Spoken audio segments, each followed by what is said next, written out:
Alhamdulillah, Rabbil Alameen. As-salatu was-salamu ala rasulihil kareem, amma ba'd. Faqad qala Allahu ta'ala fil Qur'anil kareem wal furqanil majid. A'udhu billahi minash shaitanir rajim. Bismillahir rahmanir rahim. Awalam yarau ila at-tayri fawqahum saffatin wa yaqbil. ما يمسكهن إلا الرحمن إنه بكل شيء بصير. قال نبينا صلى الله عليه وسلم اتق الله حيثما كنت أو كما قال عليه الصلاة والسلام. وقال أيضا المؤمن القوي خير وأحب إلى الله من المؤمن الضعيف وفي كل خير أيحرص على ما ينفعك واستعن بالله ولا تعجز وإن أصابك شيء فلا تقل لو أني فعلت كان كذا وكذا ولكن قل قدر الله وما شاء فعل فإن تفتح عمل الشيطان أو كما قال عليه الصلاة والسلام. سبحانك لا علم لنا إلا ما علمتنا إنك أنت العليم الحكيم. رب اشرح لي صدري ويسر لي أمري واحلل عقدة من لساني يفقهوا قولي. اللهم صل على سيدنا نبينا مولانا محمد طب القلوب ودوائها وعافية الأبدان وشفائها ونور الأبصار وضيائها وعلى آله وصحبه وسلم. صدق الله العلي العظيم. الحمد لله. அருளாளன் அன்பாளன் அல்லாஹுவின் திருப்பெயரால் இந்த ஜும்ஆவுடைய உரையை ஆரம்பம் செய்கிறேன். அன்பும் அருளும் ஆசையும் ஆதரவும் ஆருயிர் நாயகம் அன்னலம் பெருமானார் ஸல்லல்லாஹு அலைஹி வஸல்லம் அவர்களின் மீதும் அன்னாரின் வழி வாழ்ந்த வாழுகின்ற வாழப்போகின்ற குறிப்பாக இந்த ஜும்ஆவுடைய தினத்தை அலங்கரிக்கின்ற அனைவர்களின் மீதும் உண்டாகட்டுமாக. பேரன்பிற்குரிய பேரருளாளரின் பேரருளும் பேரன்பும் நம் அனைவர்களின் மீதும் என்றென்றும் நின்று நிலவட்டுமாக.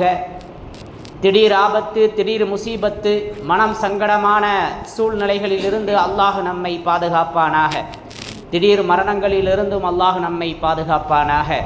அஹமதாபாத்திலே தங்கள் உடல் கூறுகளை சிதைத்து ஷஹீதாகிவிட்ட அந்த சகோதரர்களை எல்லாம் அல்லாஹ் பொருந்தி கொள்வானாக.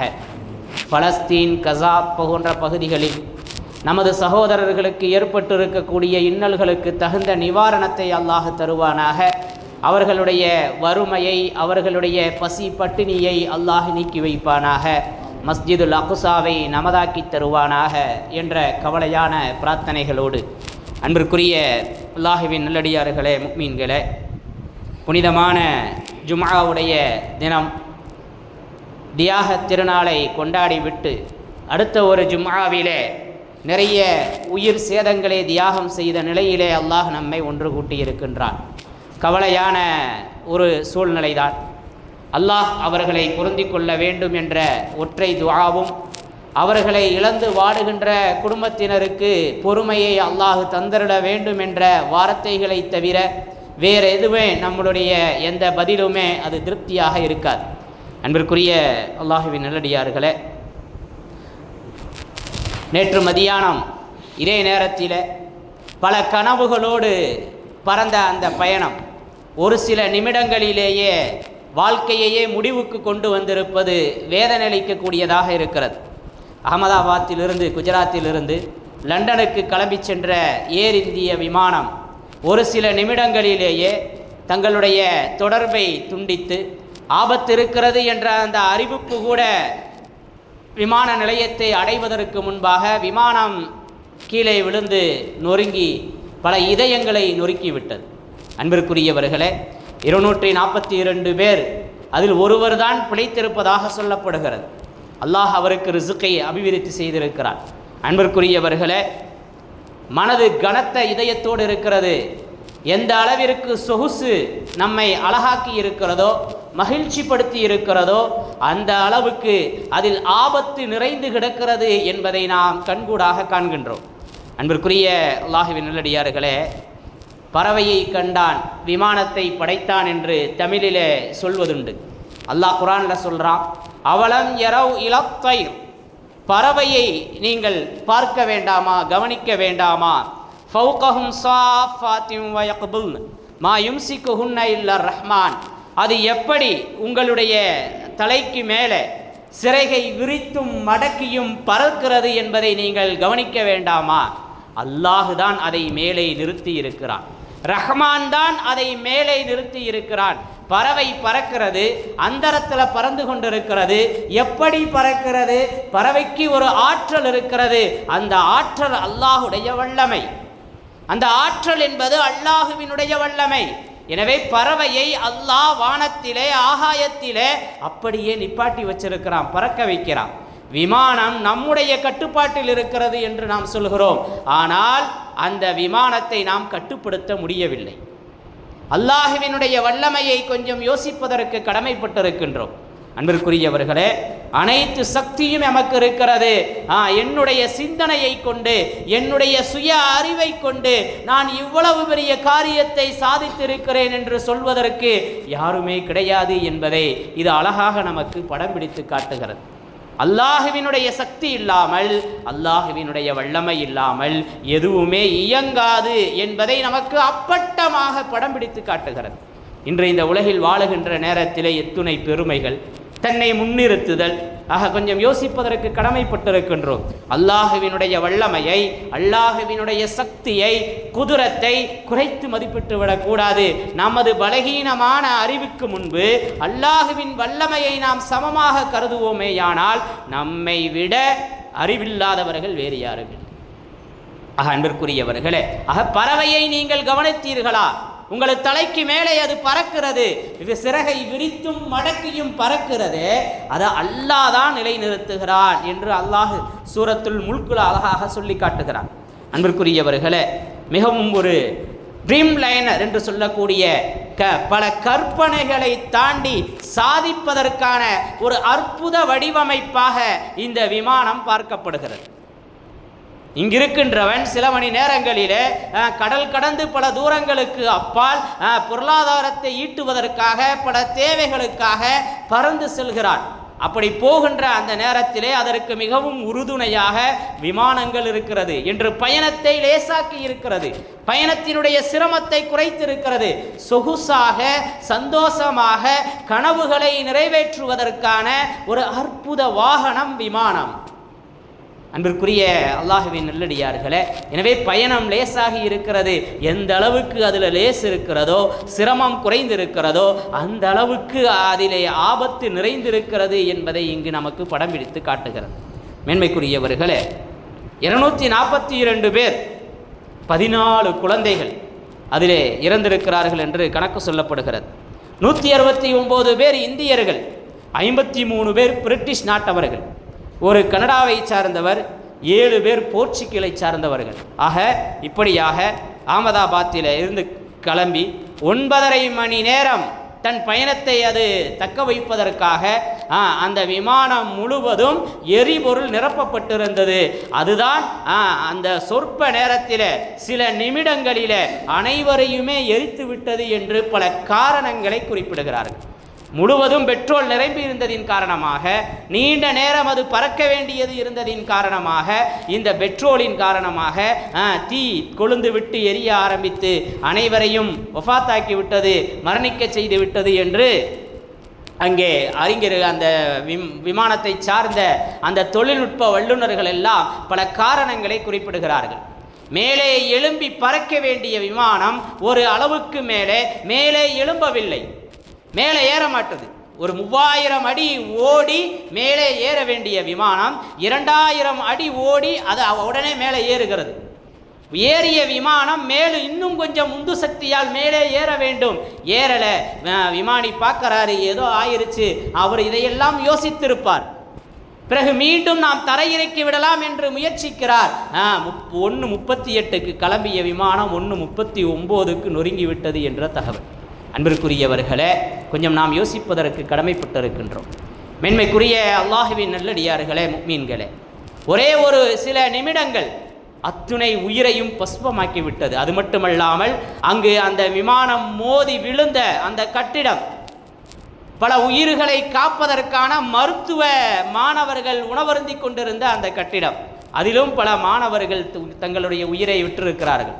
அன்பிற்குரிய அல்லாஹுவின் நல்லடியார்களே, இன்னா லில்லாஹி வ இன்னா இலைஹி ராஜிஊன் என்ற ஒற்றை வார்த்தை தான் இந்த இடத்தில் நமக்கு ஆறுதலாக இருக்கிறது.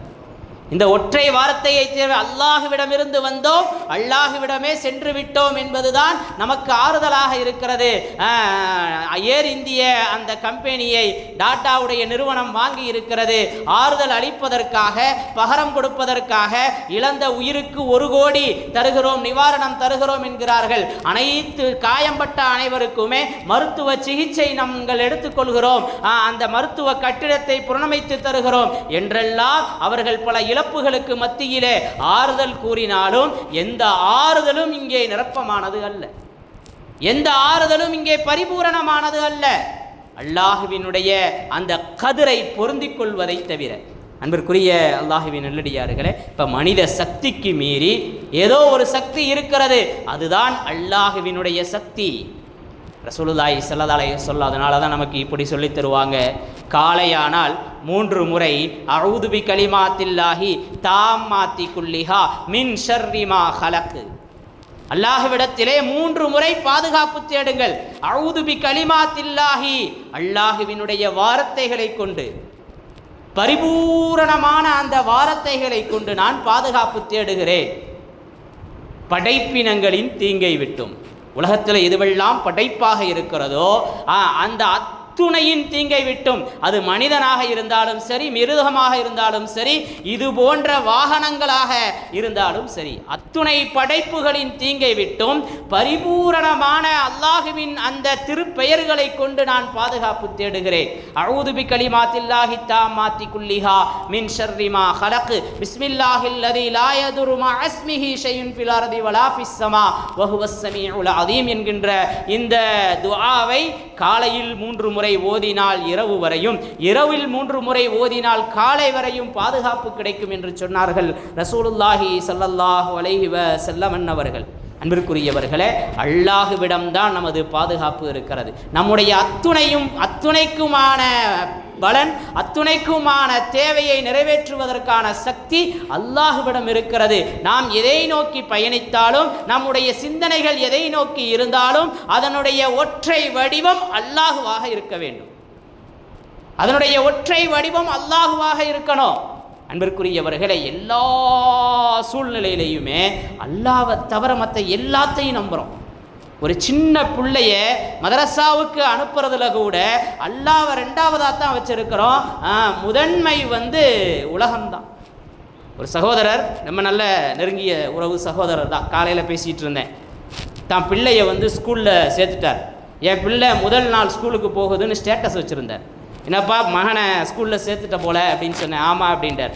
மதரசாவுக்கு அனுப்புனையான்னு கேட்டேன். இல்லை, பிள்ளைக்கு இப்போத்தான் 3.5 வயசாகுது.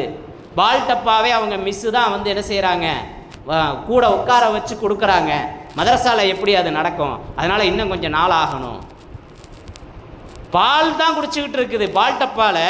ஆனால் அதற்கு உலகியல் ரீதியான அறிவு வேண்டும் என்று நினைக்கின்ற இந்த மனிதன் அல்லாஹ் என்ற அந்த வார்த்தையை முதல் வார்த்தையாக நம்ம புள்ள சொல்லணுங்கிற சிந்தனை இல்லை. இப்படி எல்லா விஷயத்திலையுமே நாம் யோசிக்கலாம், எல்லா விஷயத்திலையுமே உதாரணம் சொல்லலாம். ஆனால் எங்கே சுத்தனாலும் அல்லாங்கிற அந்த ஒற்றை வார்த்தைக்கு வந்துடணும். என்னுடைய முயற்சி, என்னுடைய சக்தி, என்னுடைய திறமை எதுவும் இல்லை, எல்லாம் பஸ்பம், எல்லாம் பொசுகிறோம். தப்பத் யதா அபி லஹபின் வ தப் மா அக்னா அன்ஹு மாலுஹு வ மா கஸப். சூராவை அதிகம் ஓதுகிறோமே, மாற்றி சொல்லிட்டேன். அலம் தர கைஃப ஃபஅல ரப்புக பி அஸ்ஹாபில் ஃபீல். யானை படை என்ன ஆனது? பஸ்பமா போச்சு. மஅக்கூல், மென்று தின்னப்பட்ட வைக்கோலை போன்று ஆனப்பட. அவனுடைய அந்த அத்துணை சக்தியும் ஒன்றும் இல்லாமல் போச்சு. அன்றைய காலத்தில், அன்று இருந்த சூழ்நிலையில் யானைப்படைங்கிறது மாபெரும் சாம்ராஜ்யம். அதையே அல்லாஹ் அங்கே பஸ்பமாக்கிட்டான். இன்னைக்கு அது மாதிரி தான் இந்த போயிங் விமானங்கள் எல்லாம் ஒன்றும் இல்லாமல் போச்சு. வான்வழி தாக்குதல் என்று மாறு தட்டியது இந்தியா. வான்வழியில் பெருசாக சாதிச்சுட்டோம். சுட்டவன் யாரு என்னன்னே தெரியல. அவனை பிடிப்பதற்கான வழியே இல்லை, அதை பற்றி எந்த பேச்சும் இல்லை. ஆனால் இன்னும் சில பொருள் சேதங்களையும் உயிர் சேதங்களையும் கொடுத்தது தான் மிச்சம். இதுதான் இப்படி இருந்துச்சு. அல்லாஹ் ஒரே அடியா போட்டான். அல்லாஹ் ஒரே அடியாய் போட்டு விட்டான். அல்லாஹ் பாதுகாக்க வேண்டும். துக்கமான துயரமான மனதிற்கு ரணத்தை வரவழைக்கக்கூடிய நிகழ்வுதான். ஆனால் உணர்ந்து கொள்ள வேண்டும், படிப்பினை பெற வேண்டும். இதன் மூலம் அல்லாஹ் நாடுவது என்ன என்பதை நாம் கொஞ்சம் சீர்தூக்கி பார்க்கணும். விஞ்ஞானத்தில் பல மைல் தூரத்துக்கு போயிட்டோன்னு சொல்லப்படுகிறது. எங்கேயும் போகலை, அங்கேயே தான் இருக்கிறோம். அல்லாஹ் தான் அனைத்தையும் நடத்துகிறான். அன்பிற்குரிய அல்லாஹ்வின் நல்லடியார்களே, விமான பயணம் இருக்கிறது, உண்மையிலேயே ஒரு அற்புதமான பயணம், நமது கனவை நனவாக்குகின்ற பயணம். ஆக அல்லாஹ் சொல்லுவான், ரசூலுல்லாஹி ஸல்லல்லாஹு அலைஹி வஸல்லம் சொல்லுவாங்க, 7 விதமான மரணங்களில் இருந்து பாதுகாப்பு தேடணும். என்னைக்காவது நாம் ஏதாவது ஒரு மரணத்திலிருந்து பாதுகாப்பு தேடி இருக்கிறோமா? யாரெல்லாம் அசர் தொழுகிறாங்களோ மவுத்துடைய அந்த வேதனையிலிருந்து பாதுகாப்பு தேடிடுவாங்க. ஏன்னா ஒவ்வொரு நாளும் அசரு தொழுகையில் அல்லாஹும்ம ஹவ்வின அலைனா சக்கராத்தில் மவுத், இறைவா மவுத் சக்கராத்தில் மவுத்துடைய எங்களுக்கு லேசாக்கி வை, கஷ்டமாக்கிறார். எத்தனை பேரை பார்க்குறோம் இழுத்துக்கிட்டே கிடக்குது. என்னைக்கிடா இவர் போவார்னு எதிர்பார்க்குற மாதிரி ஆயிடுச்சு. பாசம் வச்சு நேசம் வச்சு வளர்த்தவர்களை என்னைக்கு இவங்க மவுத்தாகுவாங்க, படுற வேதனை தாங்க முடியலன்னு சொல்கிறோம். அப்படிப்பட்ட சூழ்நிலையை விட்டும் பாதுகாப்பதற்கான அற்புதமான ஒரு துஆ அசரில் வச்சிருக்கிறாங்க நம்ம மூத்தோர்கள் முன்னோர்கள். இன்னைக்கு இத்தனை பேர் அசரு தொழுகிறோம். பல பள்ளிகளினுடைய நிலை இமாமும் முஅத்தின் தான் அசர் தொழுவாங்க. ஏன்னா அது ஓய்வு எடுத்து அது கொஞ்சம் அசதியாகின்ற நேரம். அப்போ தேங்க படுக்கிறோம், வாங்க சொல்லிடுறீங்க, எப்படிங்க தொழுகைக்கு வர்றது கேட்குறாங்க.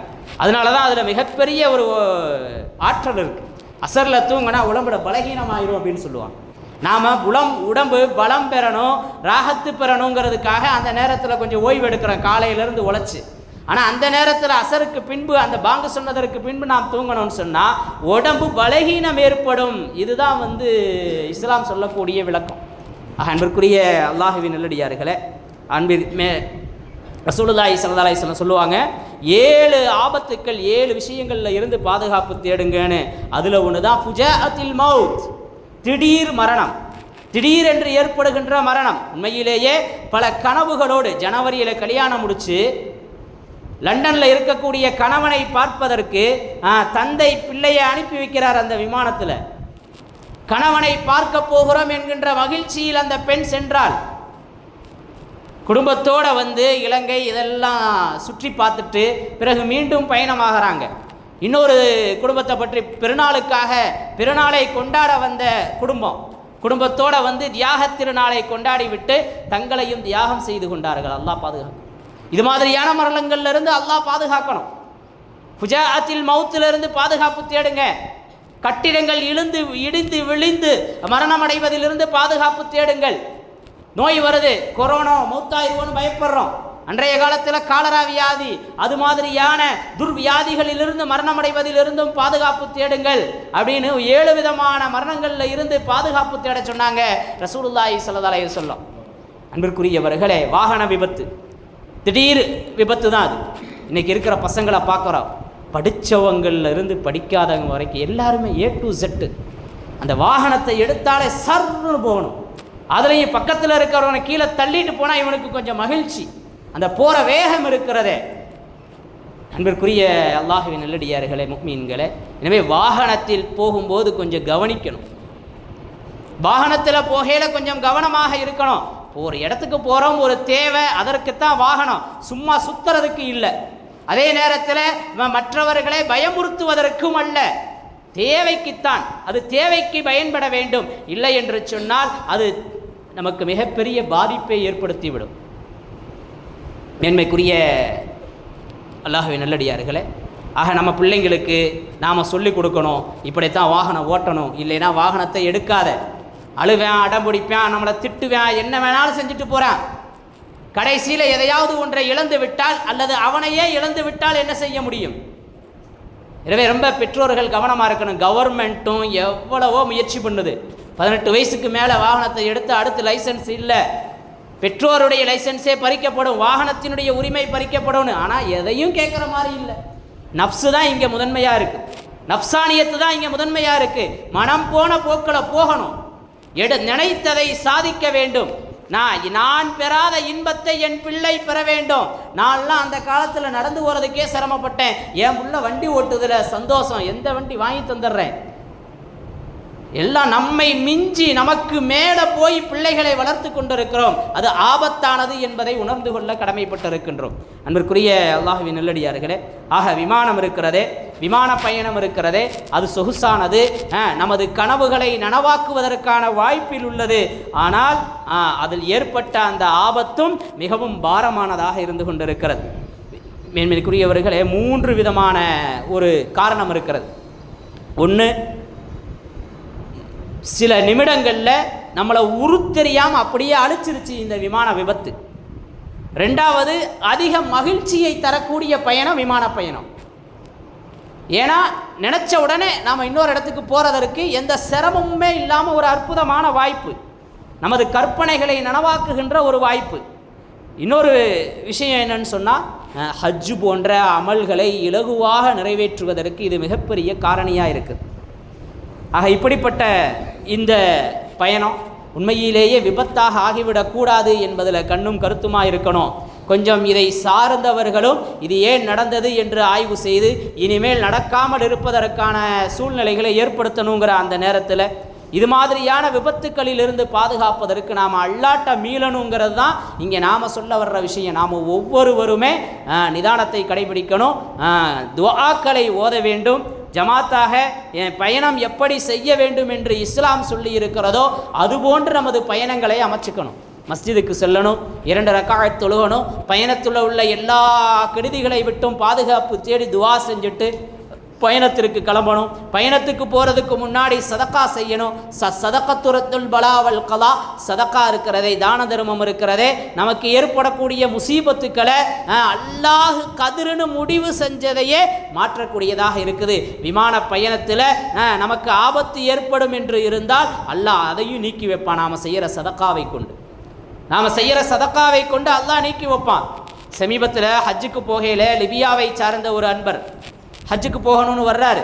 அவர் புது இஸ்லாத்திற்கு வந்தவர், பெயர் மாற்றப்பட்டிருக்கிறது. அந்த பேரில் சந்தேகம் வந்துருச்சு.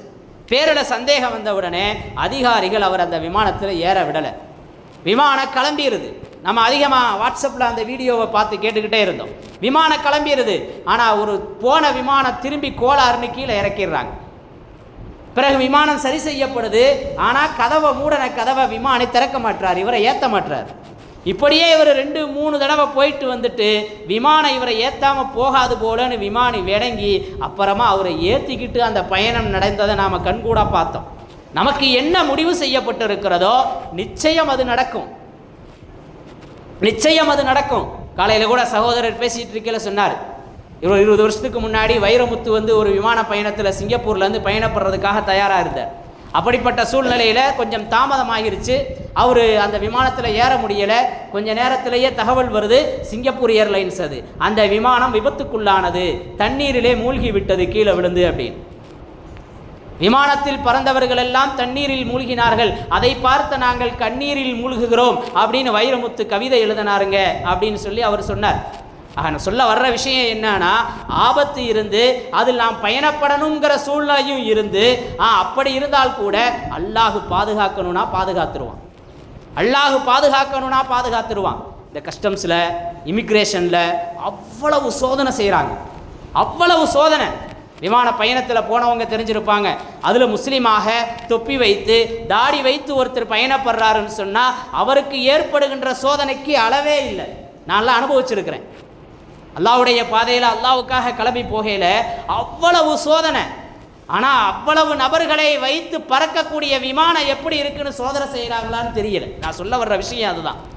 ஒவ்வொரு தனி மனிதனையும் படாத பாடுபடுத்தி இந்த அரசு விமானத்தில் ஏற்றி விடுது. ஆனால் ஏற்றிட்டு போகிற அந்த விமானத்தினுடைய சூழ்நிலை என்னங்கிறத ஆய்வு செய்தான்னு கொஞ்சம் சீர்தூக்கி பார்க்கணுங்கிறதான் நம்மளுடைய கவலையான தகவலாக இருக்குது. அன்பிற்குரிய அல்லாஹுவின் நல்லடியார்களே, எனவே அல்லாஹுவினுடைய சக்தி தான் இங்கு முன்னால் இருக்கிறது. நாம் நினைக்கிற மாதிரி நம்ம தொழில், நம்மளுடைய குடும்பம், நம்மளுடைய யதார்த்தம் எதுக்கும் இங்கே வேலை இல்லை. அல்லாஹுதான் ஹய்யுன் கய்யூம், நிரந்தரமானவன், உயிரானவன். அதை விளங்கிக் கொள்ள வேண்டும். மீண்டும் உங்களிடத்திலே சொல்ல வரும் விஷயம் என்னன்னு சொன்னா, அல்லாஹு அக்பர்னு பாங்கு சத்தம் கேட்குது, அதையும் புறக்கணிச்சுட்டு நாம வீட்டில், நம்ம தொழிலில், நம்மளுடைய அலுவல்களில் ஈடுபடுறோம்னு சொன்னா அல்லாஹ்வுடைய சக்தியை துச்சமாக கருதுறோம்னு அர்த்தம். அப்படிப்பட்ட மனநிலையை விட்டும் அல்லாஹ் நம்மை பாதுகாப்பானாக. நமது பயணங்களை அல்லாஹ் லேசாக்குவானாக. அல்லாஹுவின் மீது முழுமையாக நம்பிக்கை வைக்கக்கூடிய நசீபை அல்லாஹ் தந்தருள்வானாக. நம்முடைய கொடுக்கல் வாங்கல் வியாபாரம் அத்துணைக்கு முன்பும் அல்லாஹ் நாடியது நடக்கும் என்ற மனோபாவத்தை அல்லாஹ் நமக்கு தந்தருள்வானாக. வாஹிரு தஅவானா அல்ஹம்துலில்லாஹி ரப்பில் ஆலமீன். அஸ்ஸலாமு அலைக்கும் வரஹ்மத்துல்லாஹி தஆலா வபரகாத்துஹு.